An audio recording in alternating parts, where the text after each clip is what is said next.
Azimio chief Raila Odinga is now calling on African countries to come together and establish a common market pool for climate change mitigations that will enable these countries establish a solid climate finance structure that will in turn help in responding to climate changes in the continent.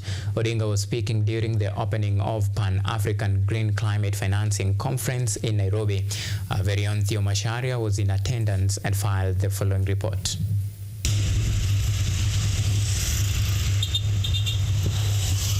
As African countries continue to grapple with adverse climate change effects that have left vulnerable populations bearing the brunt of this climate crisis, Azimio leader Raila Odinga, while speaking at a Pan-African meeting in Nairobi on Thursday, noted that access to climate financing by African countries remains a huge problem in responding to climate change.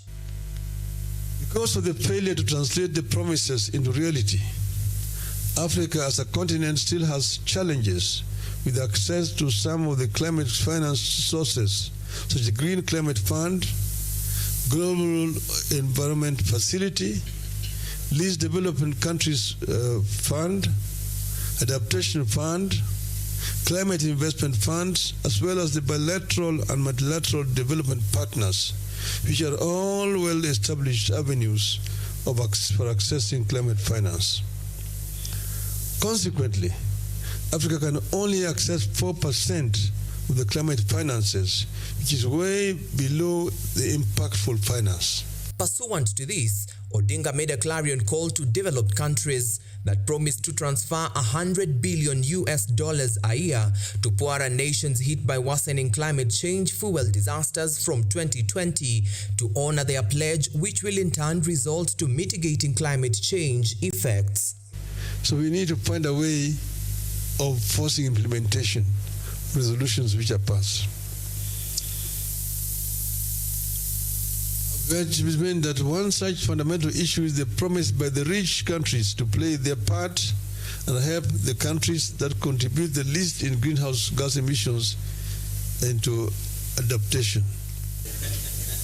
I think it's because, I'm a candidate for the AU chairmanship.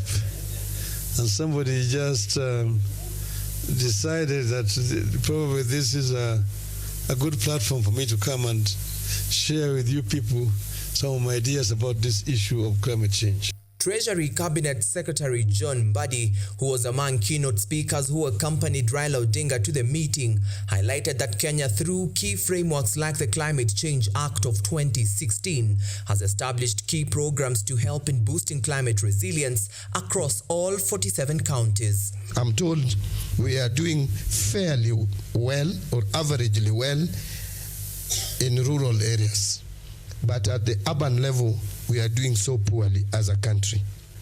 Actually, we received funding which we have already disbursed to the counties to implement various activities that are supposed to help in mitigating on climate change.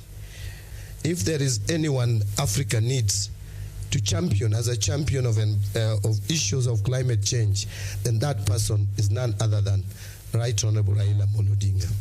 Hosted by the National Treasury, this two-day meeting brings together representatives from 20 African nations, diplomats and development partners to strengthen climate finance strategies across the continent through discussing innovative solutions, best practices and implementations of partnerships to support Africa's green transition. Theo Masharia for KUTV News.